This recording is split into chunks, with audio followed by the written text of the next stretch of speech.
Hello and welcome. This is live from Peterborough. My name is Christopher. I'm here and it's really exciting to be here. We've got 4 representatives. The reason we're here, you know that on the 4th of July there is an election. I know you may know who to vote for, but you may be unsure. So here is your opportunity to be here to ask questions to the 4 candidates about their manifesto, their plans that they'll share with you today. The 4 representatives that are here today, I will introduce them one by one. I will start on my left and then I'll run through to my right. I will firstly introduce Nick Sanford, and he represents Liberal Democrats. And he will do a presentation for 5 minutes. Okay, thank you. You want me to start with that? Okay. Good evening. I'm Nick Sanford. I'm standing as a Liberal Democrat candidate here in Peterborough. I was born up in Yorkshire, but I've lived in Peterborough since 1984. In such a lot of ways, things in our country are broken. The economy, the health service, the climate, the housing market are all in crisis after years of neglect by the Conservatives. So in this election, the Liberal Democrats have put forward a fair deal for the country and a fair deal for Peterborough. It includes a fair deal on public services. We want to invest £9 billion per annum in actually recruiting 8,000 GPs to actually end the situation where people find it almost impossible to get a GP appointment. We want to offer free personal care for anybody who needs it. We want a fair deal on the economy. Everyone deserves the chance to pursue their life as they see fit, and want a fair deal on the environment, where large water companies, for instance, are actually penalised if they dump hundreds of tons of sewage into our watercourses. But it's also important that we have a fair deal on the issue of equalities. And I just want to read you a small section of the manifesto that we're putting forward. It says that Liberal Democrats exist to create a free society where every person's rights and freedoms are protected. Each person should be able to live their lives according to who they are, free to pursue their dreams and fulfill their potential, safe in the knowledge that their fundamental rights are protected. So Liberal Democrats champion freedoms, we champion equalities, and we focus very much on the individual. We oppose all forms of discrimination and all forms of prejudice. So I just wanted to talk briefly about a few specific things that we're putting forward that affect people with a whole range of disabilities. We want to make it easier for people with disabilities to access public life in all its forms. So we want to incorporate the United Nations Convention on the Rights of People with Disabilities into UK law. We want to have a targeted strategy to support people with disabilities into work, and we want all employers to have to prepare an annual report showing how that they are helping people with disabilities. We want to introduce adjustment passports, which will record if a disabled person is going into work, the problems that they've experienced and how those difficulties have been overcome. And one thing that will be particularly relevant to the audience here, we want to build on the groundbreaking British Sign Language Act that was passed in 2022. by requiring that as far as possible British Sign Language is used in as many government communications as possible, and to try and generally promote the use of British Sign Language. And just one final point, the British Deaf Association did a comparison of all the manifestos of all the parties, and they actually identified that there's one thing that's in our manifesto that doesn't appear in the manifestos of any other parties, which is to introduce a requirement that if a child suffers from deafness, that their guardian or their parent should be entitled to free training in British Sign Language, and we think that would be a really groundbreaking move forward. Thank you.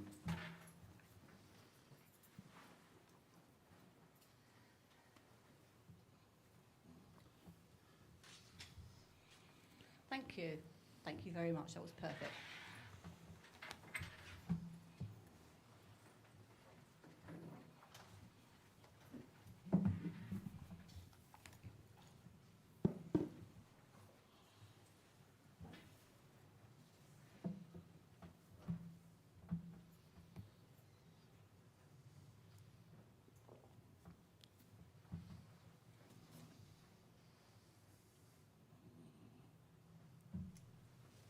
Thank you very much, Nick. Thank you for that. That's perfect timing, actually.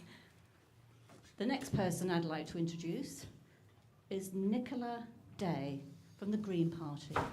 Thank you. Thank you, and thank you so much for coming and inviting me to speak here today. So, I'm Nicola Day. I've lived in Peterborough since I was 4 months old, when my family moved here when my father got work electrifying the railways for Balfour Beatty. So that was all the way back in 1978, so I'm showing my age now. I grew up in the Ortons, and I live in Millfield, where I've raised my son. He's now 27. And I already serve on Peterborough City Council as a councillor for Alton Waterville, and I lead the Green Group on Peterborough City Council. Now, the Green Party has been getting stronger and stronger. We tell the truth, we aim high, and offer hope for people. We know this because we have 5 times as many Green councillors now on 170 councils all around the country. These people are helping make your community greener and fairer, and more Green MPs in government will do the same. We urgently need to get more Green MPs to get more done about the climate emergency. We need to stop more of our services and natural resources like water being sold off. We need them to be owned by all of us again to make a fairer, greener country. In the Green Party, we know that millions of people are really worried about the future. There is lots of money in this country, but more and more people have to use food banks. Schools and hospitals are in need of repair. People haven't got enough money to pay their bills, and lots of people are homeless. People can't get a hospital appointment or see a GP or see a dentist. And on top of that, we have global warming. The world is getting hotter and hotter, and that is bringing more problems. The Green Party promised that all this can change. We can create a greener, fairer country together. I'm so sorry, excuse me. This is what, I'm so sorry. Shall I just continue? I know it's you speaking. Okay, stop over a second. We are experiencing problems with the audio on Zoom. We're hearing a repeat of what is being said, but we're unable to interpret.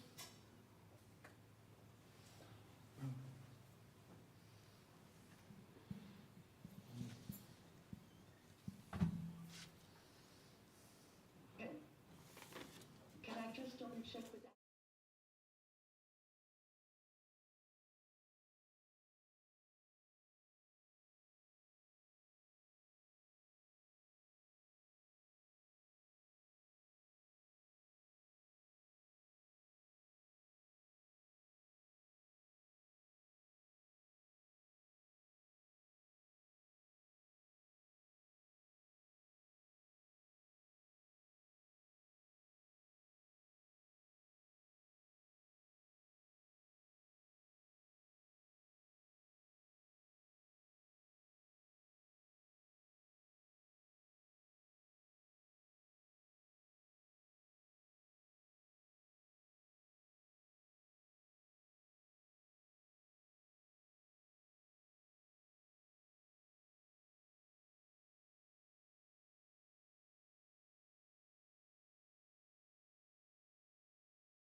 go for it.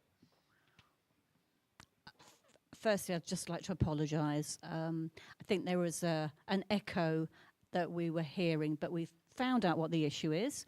I will pass back to Nicola. And I think if Nicola, if you could just go back, your summary, and then just go back and just, if you could just go back a little bit, that's all. Thank you. I will pass to Nicola. So I already serve Peterborough as a city councillor and lead the Green Party group in the council and have experience of implementing change and fair green policies. The Green Party has been getting stronger and stronger. We tell the truth, we aim high and offer hope for people. We know this because we have 5 times as many Green councillors now on 170 councils all around the country.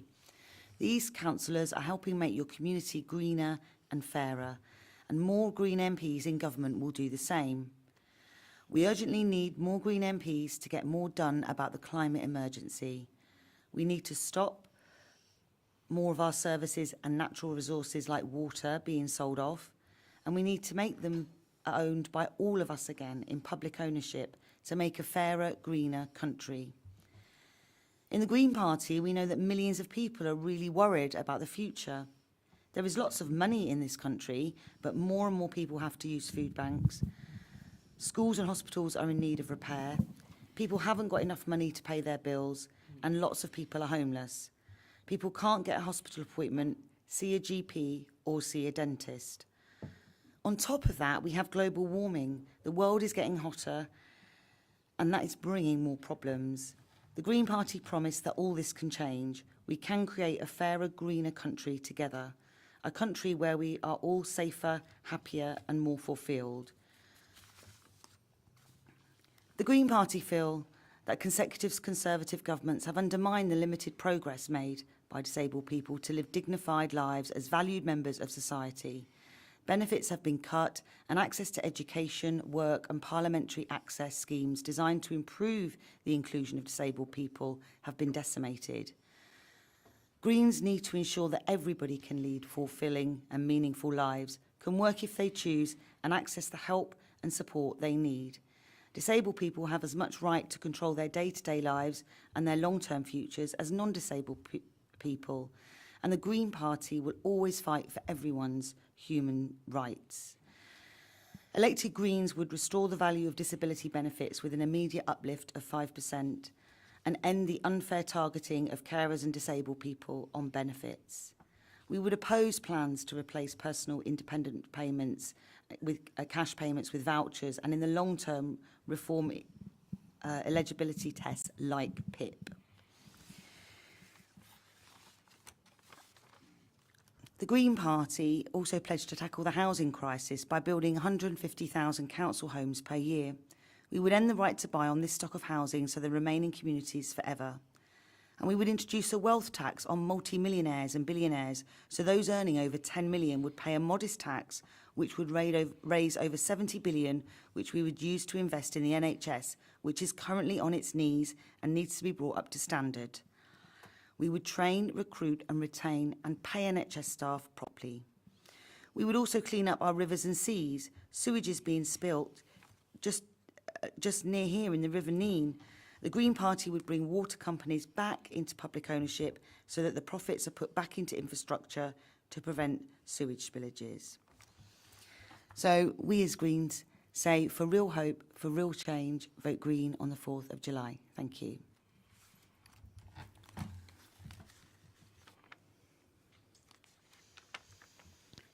Thank you, Nicola.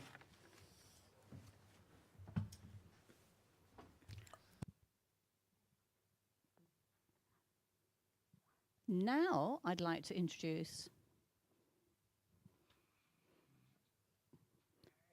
Andrew Pax, Labour representative. If you could just explain your manifesto and your plan. But you've only got 5 minutes. Thank you. Firstly, thank you, everyone. I'm Andrew Pakes. I'm the Labour and Cooperative Parliamentary candidate seeking support to become the next MP for our city. This is I think the 4th hustings that group of us have done. So we're quite used to listening to each other. So this is quite a special good one because it's a different angle to what we've had in other discussions. And I hope we get to learn something as well as engage with you on what our parties are saying, because I think elevating debates from different communities are really important for us in terms of our understanding and learning, whichever one of us is elected to it. So who am I and why am I standing? I said, my name's Andrew. I live just behind the King's School by Central Park in the city centre. And I'm standing because I believe this election is about change and about us doing better as a society. I share the same frustrations I think too many people do in this city, that the NHS doesn't work anymore. It's harder to find a GP or get a dental appointment when you need it. Every time you go to the shops, the price of food has gone up, energy bills have gone up, life has got tougher and harder. Despite promises that we should feel safer and that we have more police on the streets, the reality is crime has gone up in Peterborough and too many people don't feel safe walking the streets or even shopping now, where we've seen a 39% increase in shoplifting in Peterborough over the last year. It doesn't have to be this way. After 14 years of a Conservative government, one party in control, I believe it's now time to turn the page on that rule and bring about change at the next general election. It's time for a fresh start for Peterborough and the country. And I hope from tonight's discussion you'll begin to get some of those issues and learn about how Labour and the other parties might give you the consideration you have to make those choices. For me, it's about fixing the basics and beginning to rebuild our country and rebuild the things we think are important. The first steps that Labour set out are about investing in our education and our schools, so we begin to reverse the decline we've seen in school funding. We begin to get back the teaching assistants and other adults alongside teachers we've seen in our schools to support young people, whatever their background and whatever their needs. About rebuilding our NHS and getting it back on its feet, beginning to get down the fact we have record waiting lists at local hospitals, the fact that mental health services have been decimated in recent years, the fact that we have lost 5 community pharmacies providing vital support to our community over the last few years. We'll do that, and my pledge is to start with NHS dentistry, and with the reform package the Labour's putting forward, begin to bring back the NHS dentists that we need in our city as a first step to reforming and improving our NHS. It's about tackling antisocial behaviour and investing in more police. And for the plans Labour's put forward for around 40 new police officers in Peterborough that will allow us to work with schools, the community and the city centre to bring more reassurance and more policing back to our streets so that people have that connection to local policing. And above and beyond that, I think it's time to bring back some moral decency to our politics and our public life. The revolving door we've seen in London of scandals, of MPs doing deals with their mates for PPE during the COVID crisis, about the partying we saw in Downing Street, about the scandals we've seen. It is time to turn the dial down on politics and bring back some basic decency and standards in the way our life is run. And to do that, I think it means we can bring stability to our economy so we can invest in those public services. Now, my background is as a trade unionist.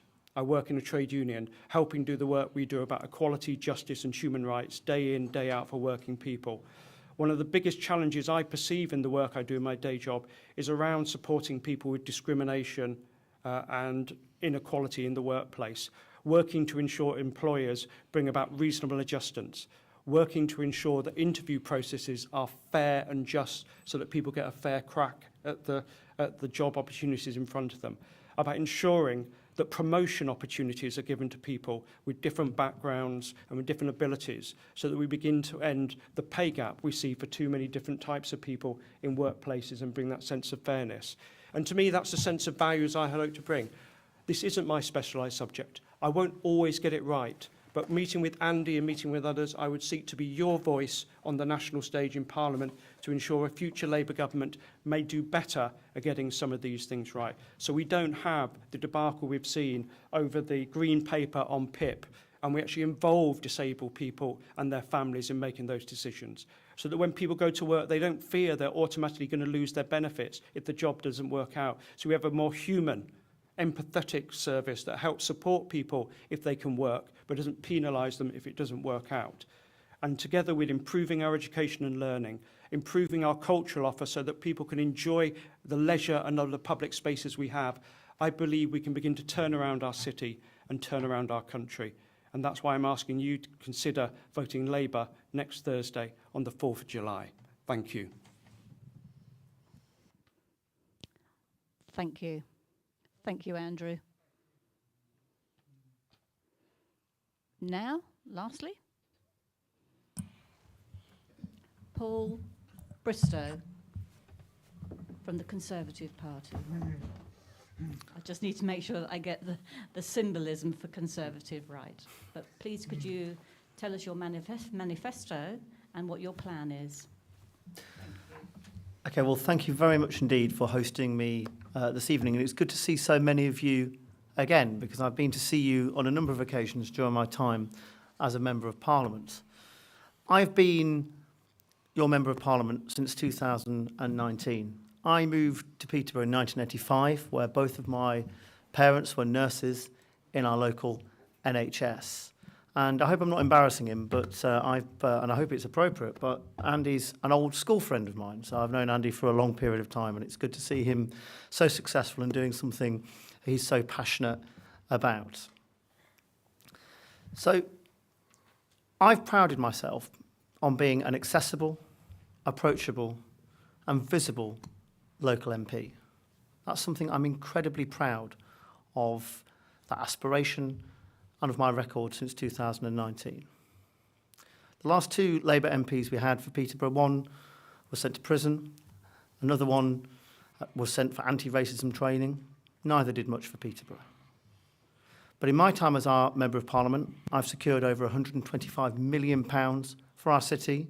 That's £48 million that's going on to build a brand new station quarter for our city, a new entrance, a new gateway to our city centre, bringing new retail, new opportunities, new offices and new jobs to the heart of our city. And I want that to be a gateway not just to Peterborough, but to the east of England. Something when you come out of the train station you can be proud of seeing.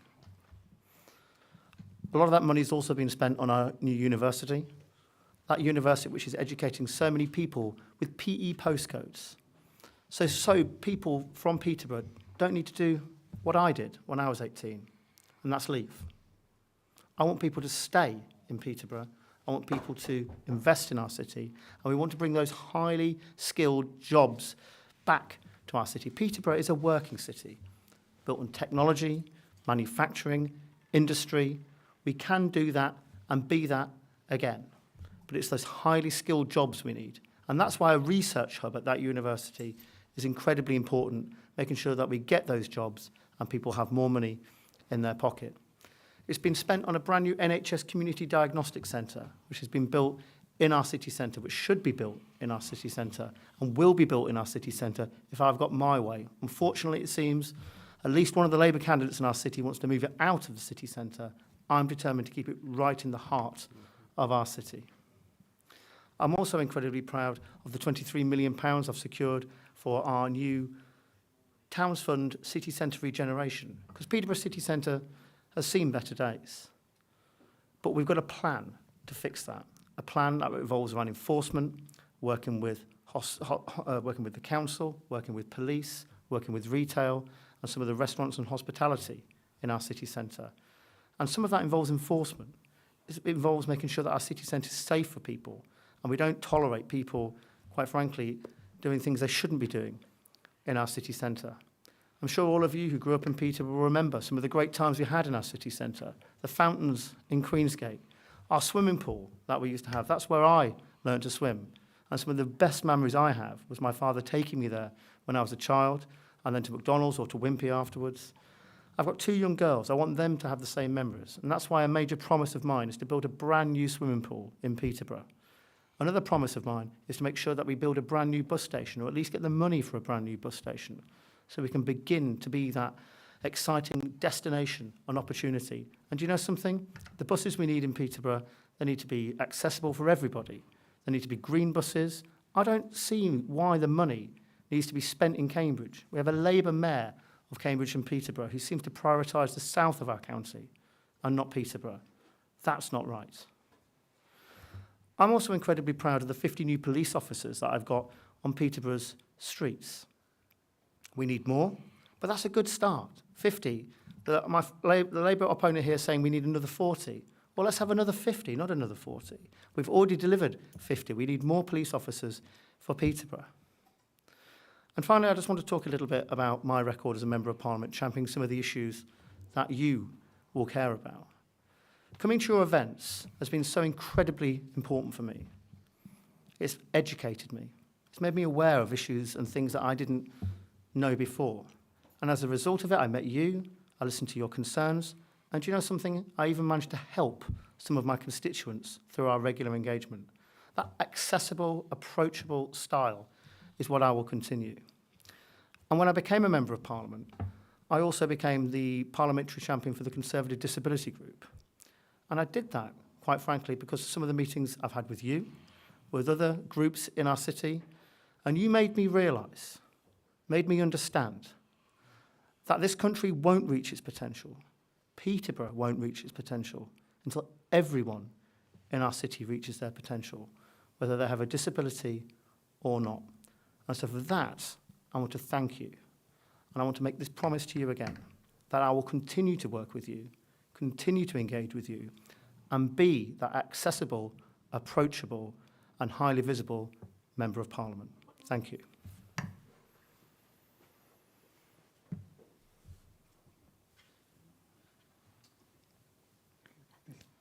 Thank you, Paul. You've heard from all the representatives with their manifesto and the future plans, so it's given you an idea about which party to vote for on the 4th of July. If you're still undecisive, this is your opportunity to ask some questions. You, the audience, can ask, but please just ask one at a time, and whoever you want to ask the question to, please direct your question to that person. Not much talking about the debate of what the Conservatives will do for people who are disabled. So tell us more about the manifesto, including disabled points. Conservative.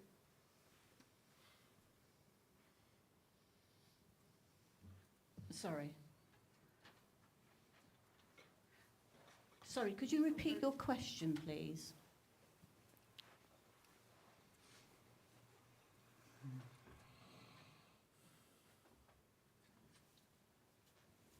Okay, no, that's fine.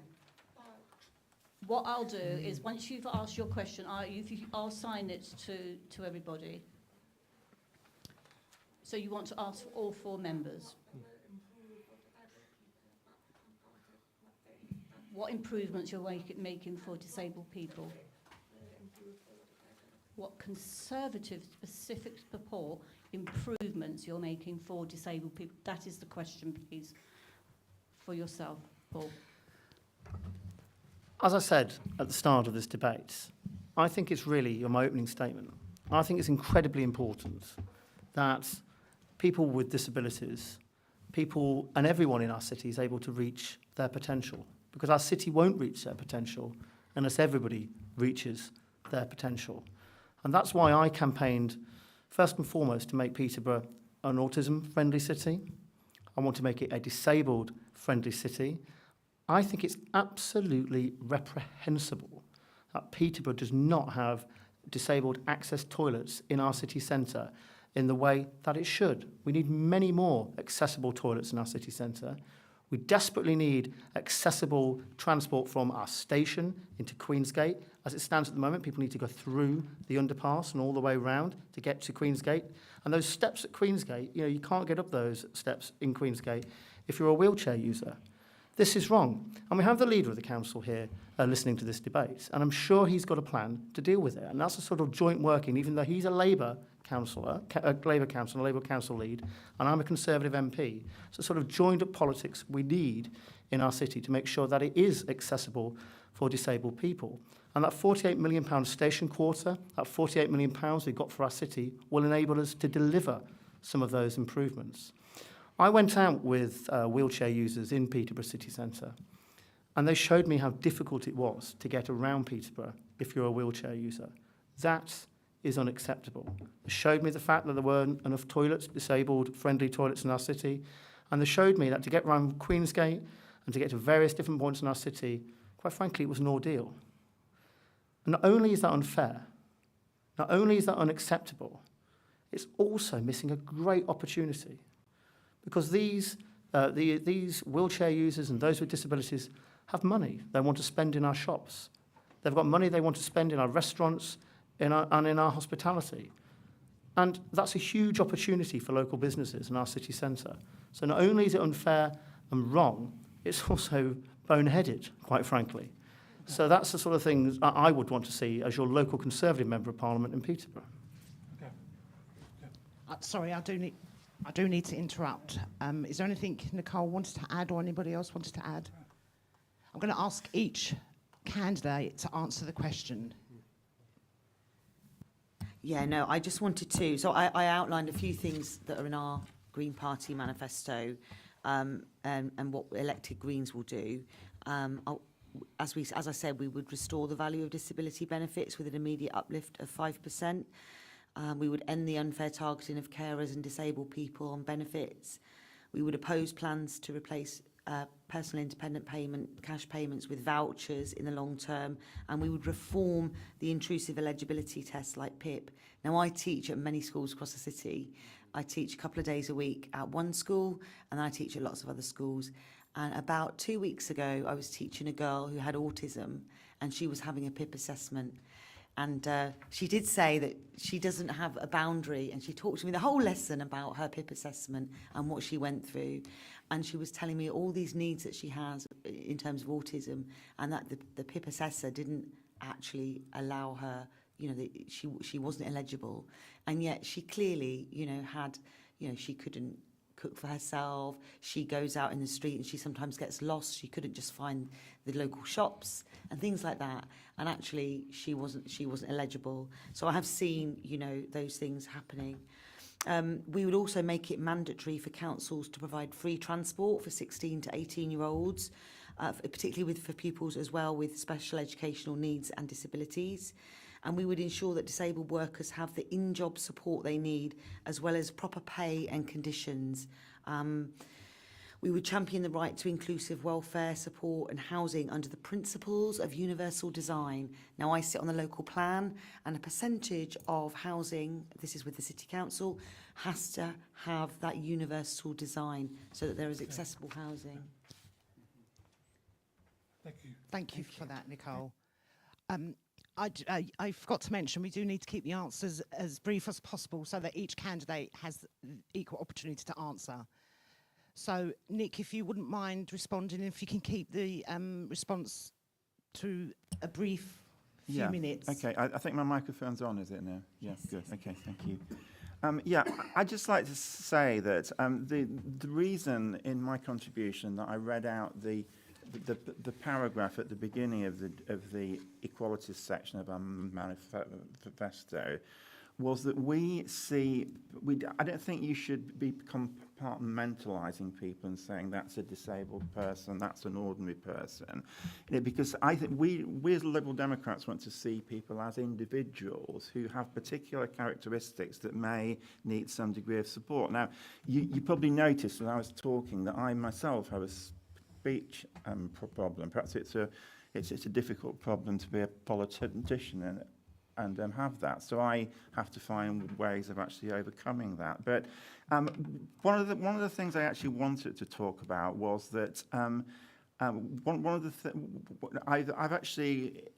I've just completed a year as mayor of Peterborough, and what the mayor does, they choose a number of charities to support, and I decided that Deaf Blind UK was going to be one of my charities, and that's a fantastic organisation based in Paston. And one of the reasons I actually refer to them is a lot of people who have both deafness and blindness.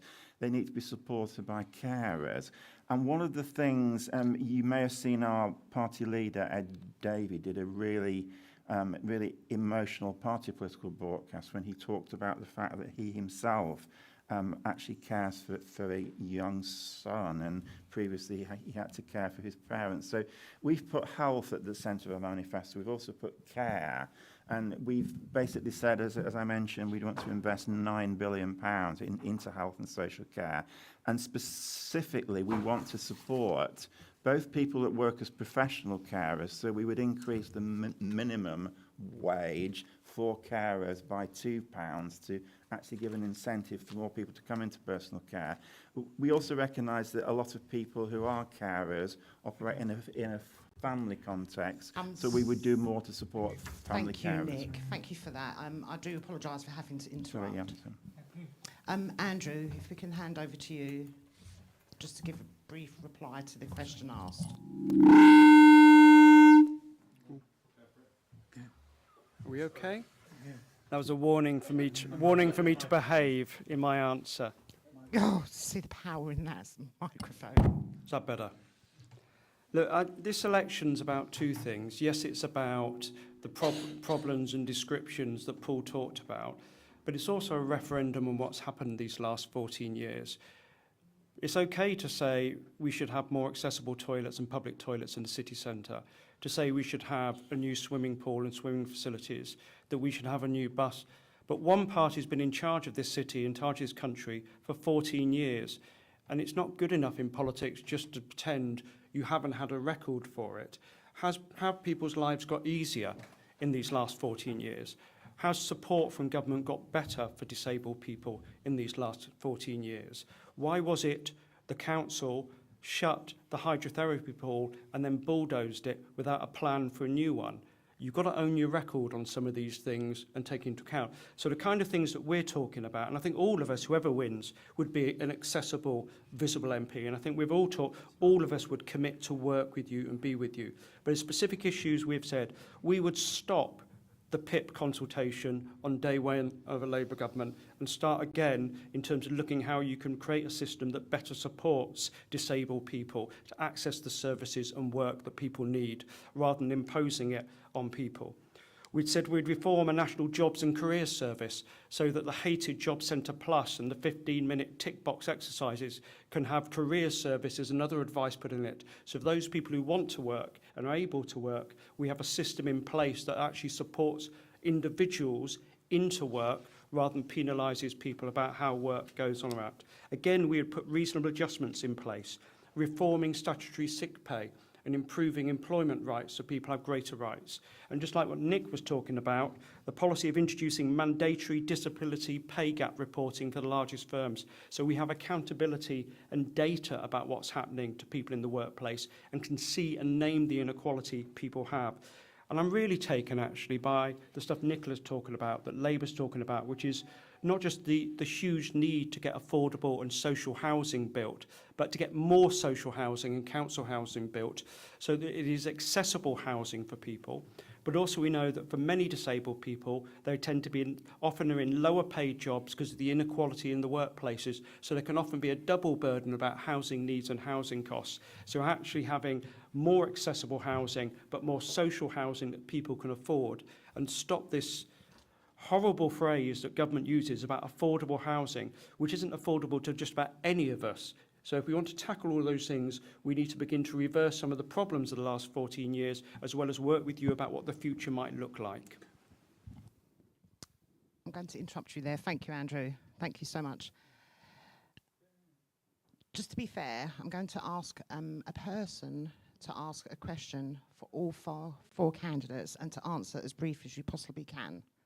To the point. Answer the point. Thank you.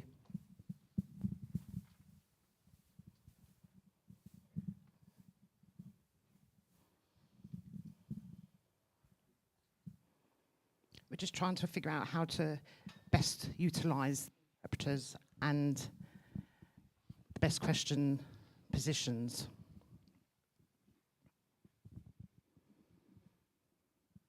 My name is Sean. I'm from the British Deaf Association. We also collaborate with the Cambridge Deaf Association. I have one question, which is really important. 90% of deaf children are born to hearing parents.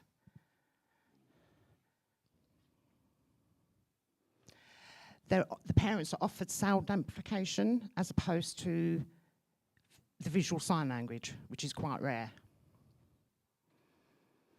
So on each of your manifestos, will you be offering free sign language to parents of deaf children to reduce social deprivation and outreach as well?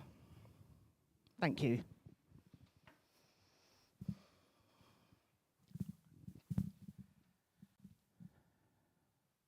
Paul,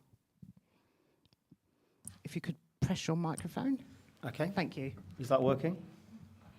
Yes. Okay, all right. Look, that sounds to me like an incredibly good idea. I'm going to be completely honest with you. I don't know if that's in our manifesto, if that's something we've talked about. I think it would rather that I would be honest about it rather than try and say something that I know something about already. I don't. But what I always do when I'm confronted in this situation, when I'm asked a question I don't know the answer to, I absolutely promise you I'll go away, I'll research into it, I'll speak with people like yourself who are in that situation, and then if it's something I agree with and it sounds to me like a jolly good idea, I'll go and lobby for it. In the past, we've done that in regards to IVF funding in the city when someone asked me that question, and when we talked about some of the discrimination felt by the Muslim community in our city.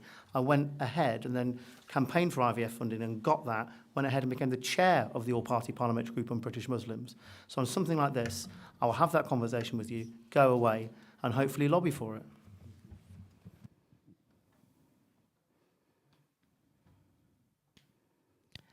Just responding to somebody, we're going to find the answer to that question later.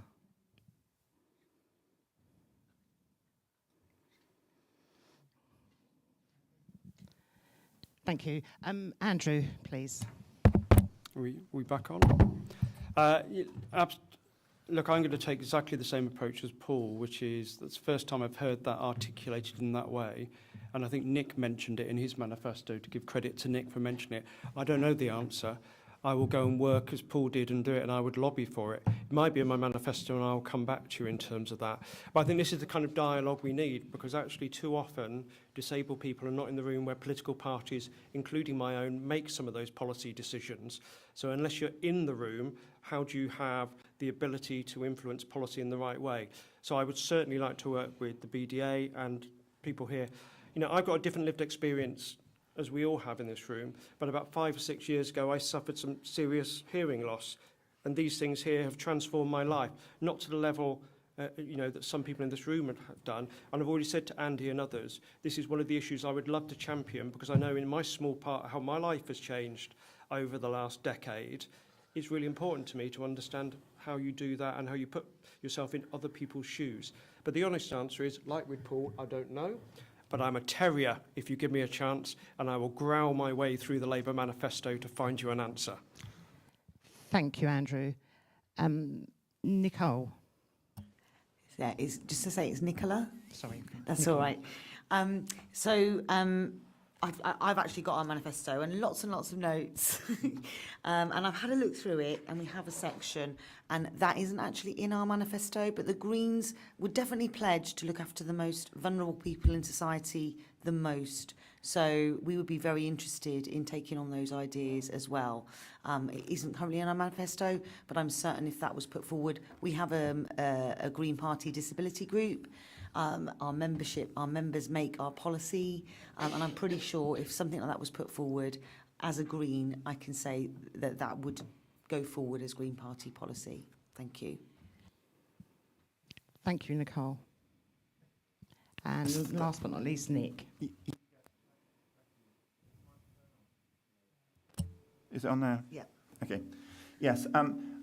When the manifestos were published, the British Deaf Association very kindly put out a press release saying that this particular provision was actually included in ours, and we were the only one of the major parties to include it. Now, I don't particularly want to crow about that, because one of the things that we find as one of the smaller parties is quite often we include things in our manifesto proposals that we put forward, and then those things are actually, both Andrew and Paul have said they'll go away and look into it, and I'm sure they'll pass the information on to other people in their parties. And we quite often find that we, either ourselves or the Greens, will come up with a really positive proposal, and then it will get picked up by one of the other parties who would decide to take it forward. And I'm not complaining about that, because really the important thing is that this particular proposal, it won't cost a fantastic amount, but it could make a fantastic difference in terms of enabling the use of British Sign Language to be significantly increased. Thank you, Nick. Hopefully we were able to answer your question. Hello. Do you want me to stand up? Yes, if you wouldn't mind, please. My name is Emma. I work for the CDA. At the moment, I work in a professional capacity, working with hearing people, and it's really difficult to obtain interpreters. The fees can be $350 upwards, and that's across the UK.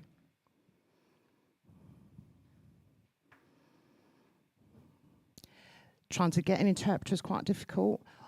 What's your plans to increase and multiply the provision of interpreters so that deaf professionals are able to participate in the hearing workforce? I'll hand that question over to Andrew. Thank you.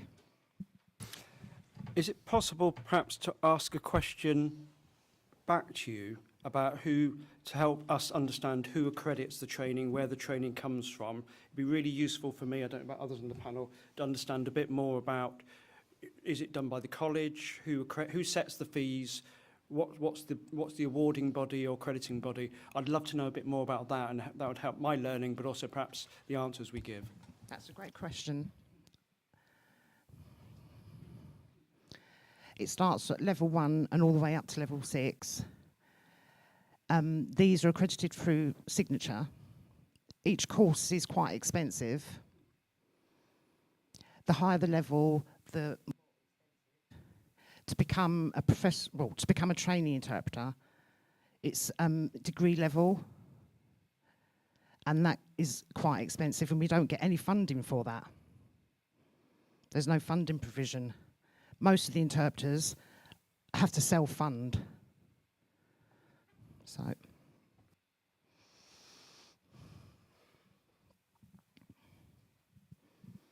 okay. Well, again, that's a lived experience I've not heard of in that stark detail of what you've said.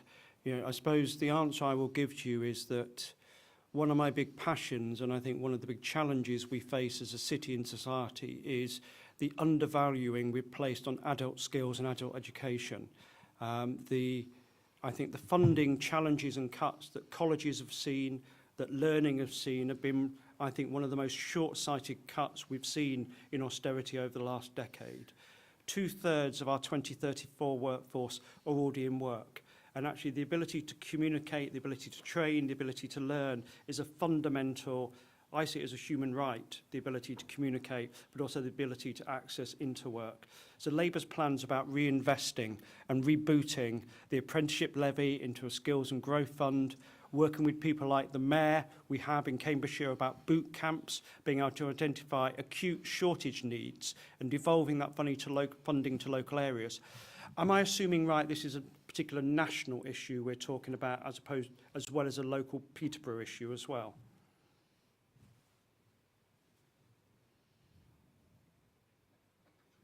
Yes, it's national, yes. Yeah. But I would certainly work with you and advocate for the devolved adult skills budget that the Mayor of Cambridgeshire and Peterborough has.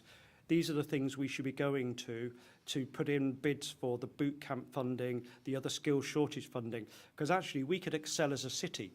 I would love there to be a national plan which Labour's putting forward around how you reboot adult skills and education so we invest in the skills we need. I can't think of a greater case for the skills we need than allowing more people to enjoy, participate and take part in the communities around them. So definitely I would articulate that in a way which would say we should have a Peterborough need for the mayor we've got, but I'd love to work with you and others to see how we make sure we can use the reforming of adult skills and learning in a way that suits this community here that we're talking about. Thank you, Paul.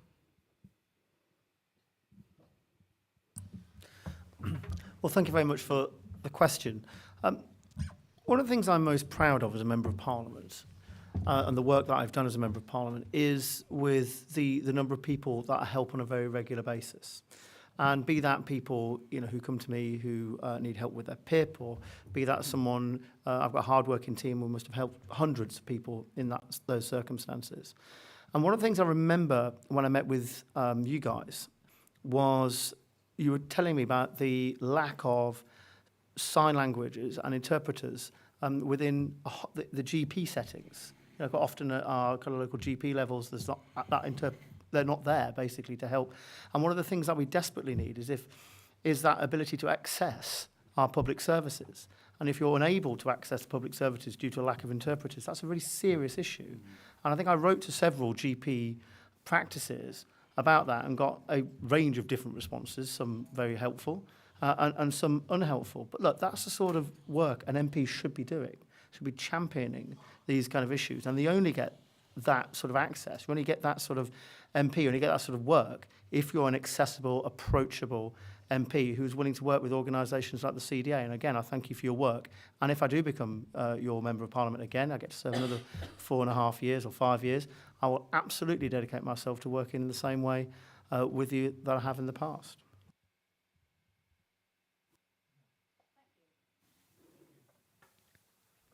Nicola? If you could make it I'll as brief promise as I'll be possible, brief. thank you. Sorry. So, the disabilityrights.uk, disabilityrights.org.uk, have said that the Green Party have said yes to championing full implementation of the British Sign Language Act, so it is recognised, promoted and protected and on a par with English.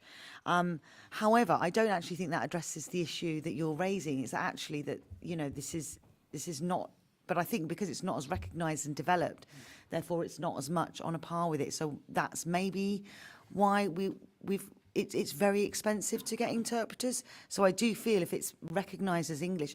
Could I just ask a question back to the questioner? Is BSL often taught in schools? Because as far as I'm aware, I've obviously had the experience of teaching deaf children, but they actually have they have an interpreter with them.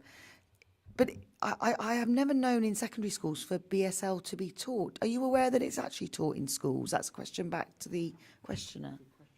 Yeah.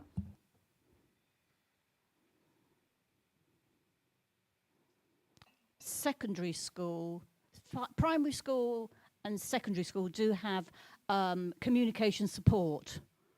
They do have communications, that's what I'm saying, yeah, communication support workers.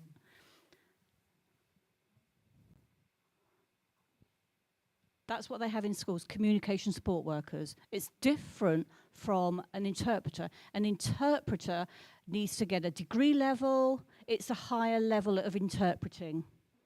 So really, there's funding for level 1, level 2, which is cheaper possibly, but level 6, the degree level is very, very high. For example, hearing go to university to get a degree and they get a grant. And they ask for a loan. So the loan, it could be 9, 10,000, and they have to pay for that. The BSL degree doesn't equate to that. There is no funding that matches that. So how can you answer that, please? How do you address that problem? I can already, thank you for that. I think we're learning a huge amount today. I mean, I can already say that the Green Party, for example, I know that we would scrap tuition fees for hearing people and scrap those loans, so we wouldn't, you know, have those students racking up debts.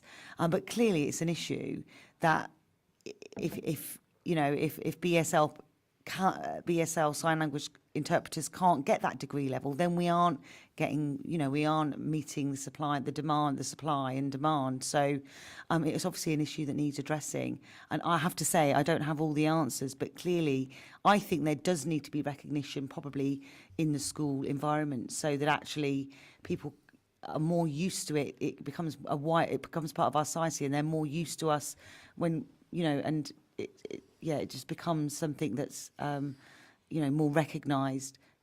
So those will be my answers, but I would like to learn more myself. Thank you. Thank you. Nick, would you like to respond?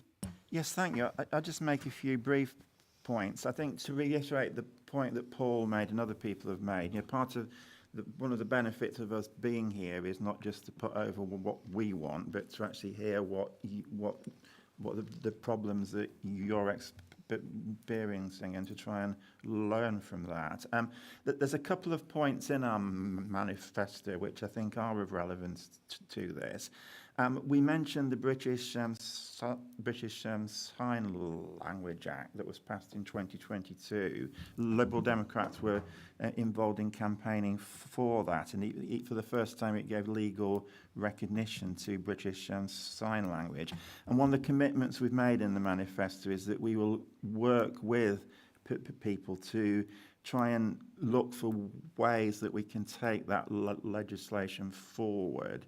And so I think this is an obvious way that we could do that. One really specific thing, though, is that we as Liberal Democrats think that education should be a lifelong process. It shouldn't be something that ends at 18 or 21. So one of the really specific provisions we're wanting to introduce is a lifelong skills grant, which would initially give all adults in the country £5,000 that they could choose at what point in their life they wanted to use that to spend on some form of educational training. So this could be something that they could use that. And where the public finances will permit, we would look to expand that so it's actually not £5,000, it's actually 10,000. So hopefully those are a couple of specific points that may be helpful. Thank you. Now, I'd like to ask somebody that's from Peterborough, a local person from Peterborough, please. I'd like to ask.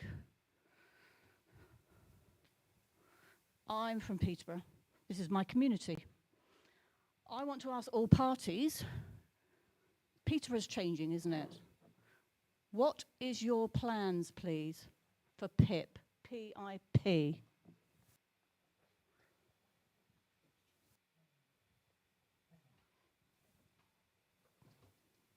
Okay, I kind of covered a little bit of this earlier. So the Green Party feel that PIP is unfair, that it's a cruel way of assessing people, and we would oppose. We would review the way that PIP works. We think it's intrusive.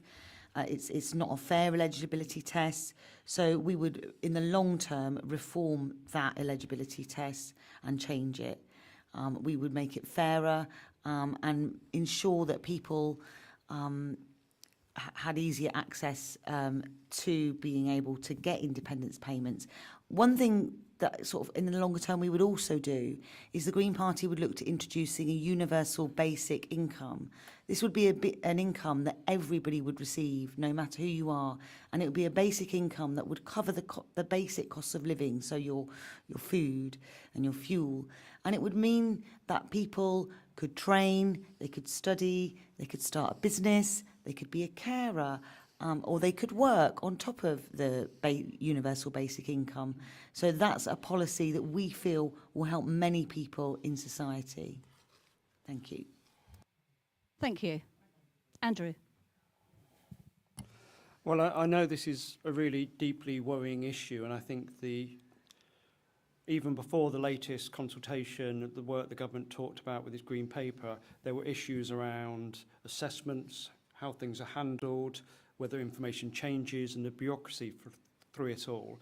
And I think we need to be clear that from a Labour perspective, and I imagine some other parties here, that we do need to reform and look at how the independent payment systems work. But the principle of that should be about how it supports people rather than the principle of cutting the welfare budget. So this isn't about economically saving money, it's about reforming welfare support so it supports individuals. And Labour said we'd do a proper thorough review of it to see how you can reform that. We'd like to have disabled groups and others involved in that decision making rather than just publishing a green paper with Labour having predetermined views on it. So we can have some co-design over how some of that works together. Alongside the other things I talked about earlier, reforming Job Centre Plus, reforming job mentoring and the careers service so that we can put a package together so that there can be proper support for work for those who can and proper payments for independence for those who need them, and do the joint things together, reforming the system but with disabled people at its heart rather than a welfare saving.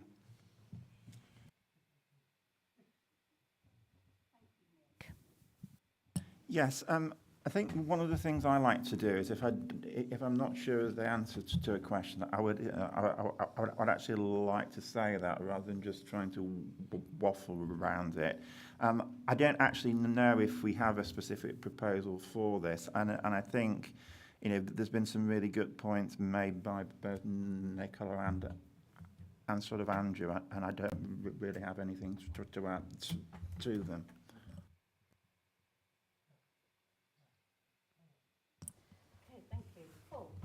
Thank you. PIP is changing. And I think the most important thing we can do is to ensure that it works in the best interests of the people who need that support. My office deals every week with scores of people around their eligibility, around their payments, what they're entitled to. We support them where they're struggling to actually make those applications. We also ensure that if they would wish to work, we can support them, and we support, how they can work. Now, look, what's the most important thing? The most important thing is that people with disabilities, if they wish to work, are able to work, are supported through that work. What's also important is that those who make those assessments are courteous, are trained, are empathetic, and above all, local. I don't want to see people having to travel miles and miles from Peterborough for these eligibility tests. I know that has happened. And as a Member of Parliament, I've done something about that. I think what's also fair is that those people who are eligible, who do want that personal independence payment, are given the dignity in order to receive that payment and live fulfilling lives. As I said at the start of this debate, that Peterborough won't reach its potential unless everybody is able to reach their potential. So that's why PIP is being changed. That's my personal philosophy about how it should be changed. And quite honestly, that's how I'm going to approach it as a Member of Parliament when I support people that this impacts. That's the most important thing that any four of us can do on this stage. We can talk about policies, we can talk about our past, we can talk about this, that and the other. But the most important thing we do as a Member of Parliament is the work we do to support people in this city. 8,000 people I've supported in this city, not just with writing a letter to me on this, that and the other, but on deeply personal issues where we've supported them. And that's the most important thing that all four of us can do. Thank you for that, Paul, and I apologise for interrupting. Just have another question.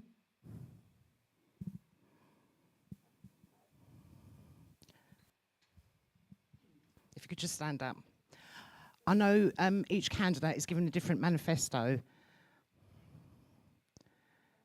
The first candidate had quite good answers in terms of disability and PIP. But changing the PIP assessment makes deaf people quite scared and it makes them panic and nervous. It really should just stay the same.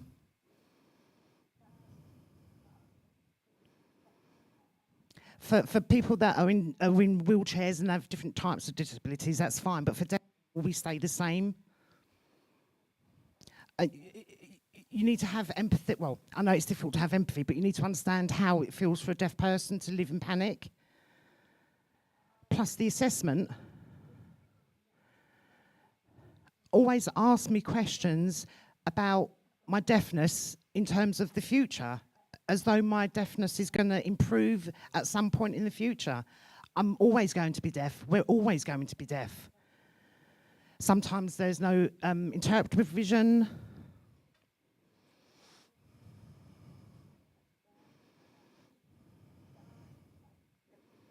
Sometimes it's difficult to...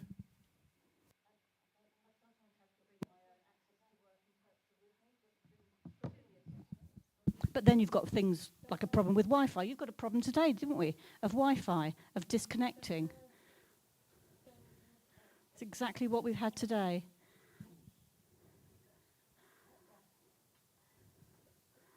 And they're a bit cheeky as well by saying to me, the assessor, can you hear? And I think, no, I can't hear.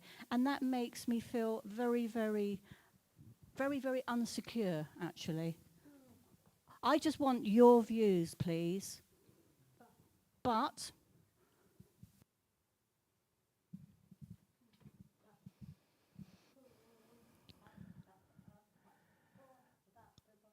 I've got Facebook, Paul talking about local people in Peterborough. I've got Paul on Facebook. But everything's written in posts. I don't understand what's being written, what's being said, unfortunately, Paul, because as a deaf person, I see in sign. So there's no provision for me to understand what's being said on your Facebook page.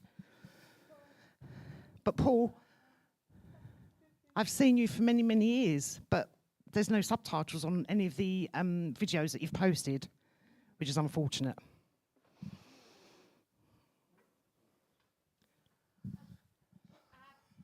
I just want to add to that. Through COVID, there was no interpreter.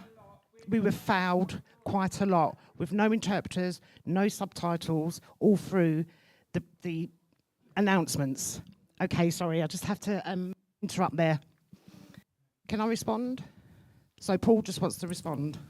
Okay, you make two very, very good points. Look, first and foremost, thank you for following me on Facebook. I appreciate that. And if you can't access it in the way that you feel is the best way for you, then I apologise for that. Let's speak afterwards. And again, you're educating me on the best way I can communicate with all of my constituents. And so that's really important. On your substantive points, I just want to repeat what I said earlier around eligibility. The most important thing is I appreciate and can understand how worried deaf people must be through this process, and you in particular. My office deals with thousands of these cases year in, year, and I would love to sit down and talk to you about your experience and to see if there's any way that my team, my brilliant team, can support you, through this process. I can understand how scary it must be. And the most important thing for me, is that these checks are done with empathy, with understanding, and are done locally. I've actually, as I say, one case where someone had to travel quite some distance in order to do this, not on public transport, had to arrange private transport, and that is unacceptable. And the point the lady at the front made around COVID and around the accessibility and being able to hear those things, she's absolutely right. She's absolutely right. With 1,000,001 things going on, that was forgotten, and that's unacceptable. Because everyone had to be communicated with, and everyone should have been given the right information at the right time. And that just didn't happen at the start.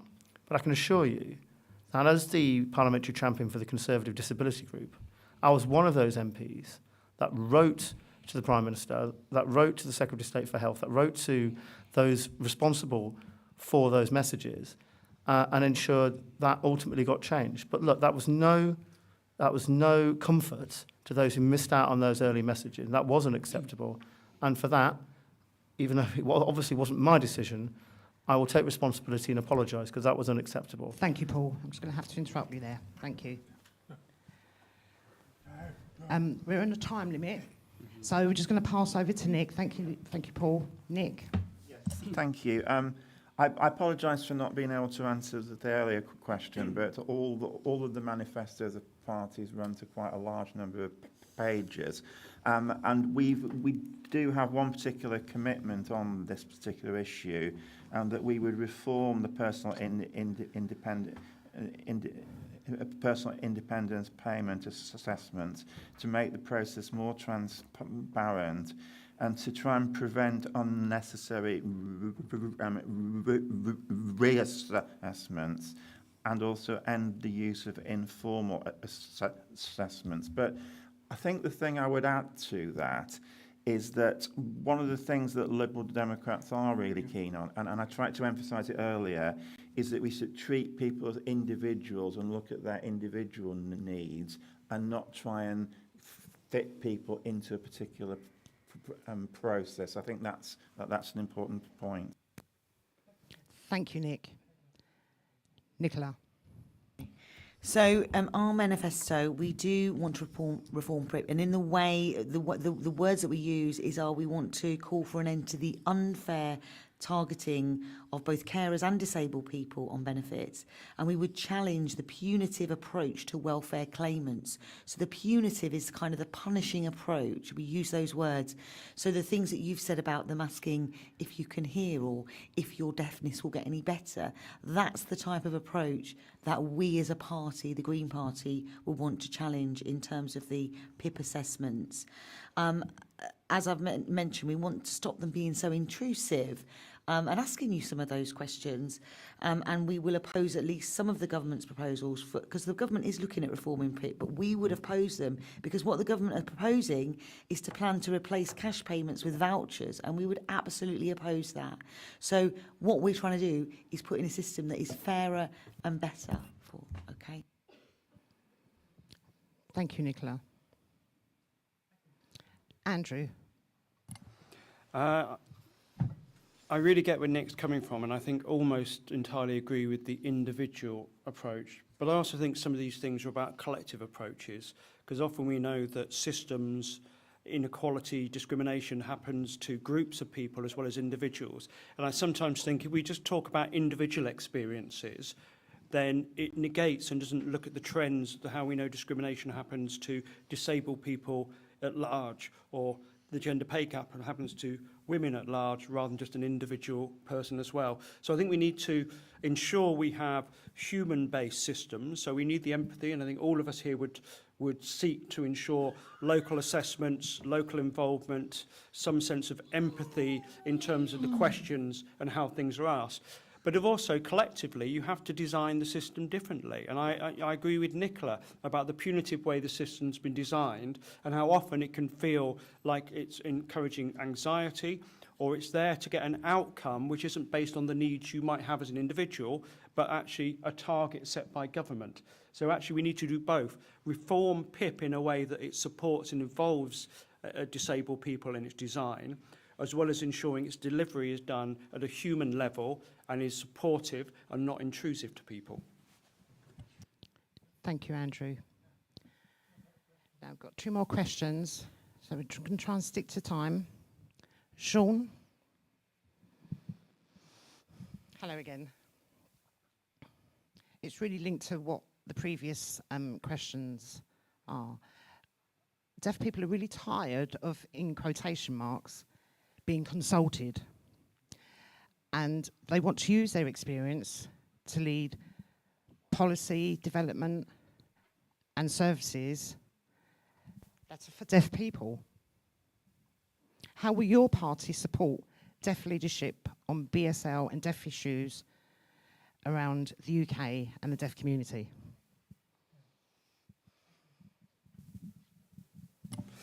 That's a very good question. I'm not sure it's the level of detail my manifesto picks up. I'm not sure anyone's manifesto picks up that level. I'd give a personal commitment to champion it and work with you to see how we could do it.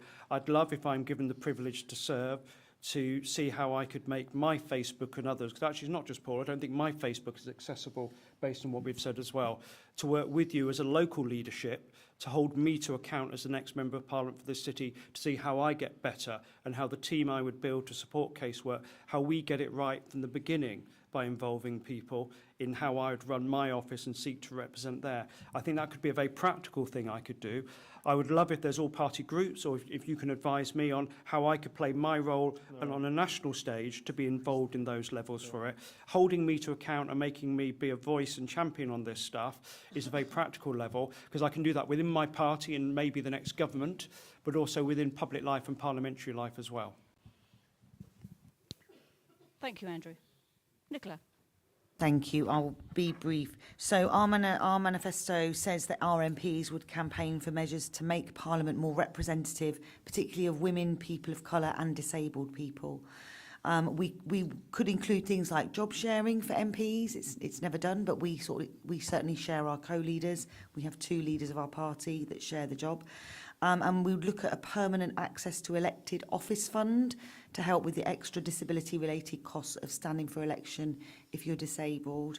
And certainly for me, I believe in grassroots democracy, so I would look to hold things like citizens' assemblies and people's assemblies, obviously with different community groups in different areas of the city to recognise people's needs, and so people can, I know there's a traditional idea of holding surgeries and things like that. I've worked on the climate emergency, and we've had climate debates in Peterborough that I've kind of like really sort of championed so that people can come together and talk about around an issue that we need to see more recognition of.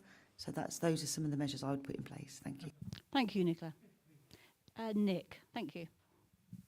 Yes, I'd agree with Nicola about holding citizens' assemblies. I think it's important that members of the public of all shades of opinion are actually drawn into these processes.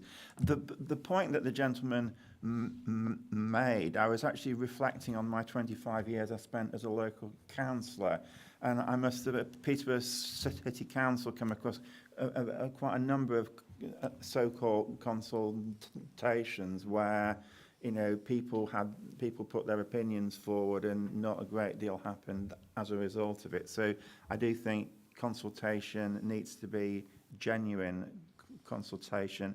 I think all that I would say, I'll just make 2 final points. The first one is that these issues are really central to what Liberal Democrats actually advocate. The fact that every individual needs to be supported to play an effective role as a part of society. And the final point is, because we do have Ed Davey as our party leader, and because of his personal experiences of being a carer, these issues are at the forefront. I'm sorry of to our interrupt, Nick. policies. I'm Thank very you. sorry, but we Yes, have to that's finish now. Sorry, not finished, but it's now over to Paul. Thank you very much. Sorry, Nick. Well, thank you very much for your question. It's easy for me to turn around today and say, look, I'm proud it was a Conservative government that introduced the Disability Discrimination Act all those time ago in 1995. Very proud of the role that my government played in introducing the BSL Act. And I'm proud of the work that I've done. I've said it several times tonight, supporting people with disabilities around the city. But what you've said absolutely makes sense. Tired of just being consulted. Maybe I'm not doing enough. So look, what I'm going to make a promise to you, I have people come to work with me and shadow me and do work experience in my office on an incredibly very regular basis. I'm going to do my best to ensure that that's representative of our society and that we give those with disabilities the access and the opportunity to come and work with me. And people who are deaf should have the opportunity to come and work with me, those with hearing loss, so I can understand better the challenges they face. And guess what? They can come and see what I do. So if I'm successful in this election, confident but not complacent, that's the promise that I will make to you. We'll talk after this. I'll sit down with Andy, yourself, and let's see how we can make that happen. Thank you. Thank you, Paul. Now, a last question. I would like a question to be asked, actually. Access to work. It's a government-funded scheme. Would you support access to work to carry on for the next 2, 3, 4 years? That is my question. I'll start with you, Nicola. Access to work. It covers disabilities, wheelchair users, blind people, people with other different disabilities. Will you continue to do that? Okay, we haven't, I don't think, mentioned access to work. We have mentioned that we feel that everybody, certainly people with disabilities, should be able to work if they choose and access the support and help that they need, and they have much right to have that help as everybody else, but we don't mention that, and I'm not familiar with it, so I'm not going to pretend that I am. So thank you. Thank you, Nicola. Nick? Yes, I can be brief on this. It is a really important scheme, and we do have a specific reference to it in the election manifesto. We say that it's important that all employers are made aware of the Access to Work scheme, and a particular commitment that we make is that we need to simplify and speed up the actual application process. Thank you, Nick. Paul? Yes. Paul? Simple as that. You know, I think it should continue. And yes. Thank you, thank you. And Andrew? As you may not be surprised to hear, given I said I work for a trade union and work supporting people in work every day, I think the Access to Work scheme is really important. We don't just need to keep it, I think we need to make it better.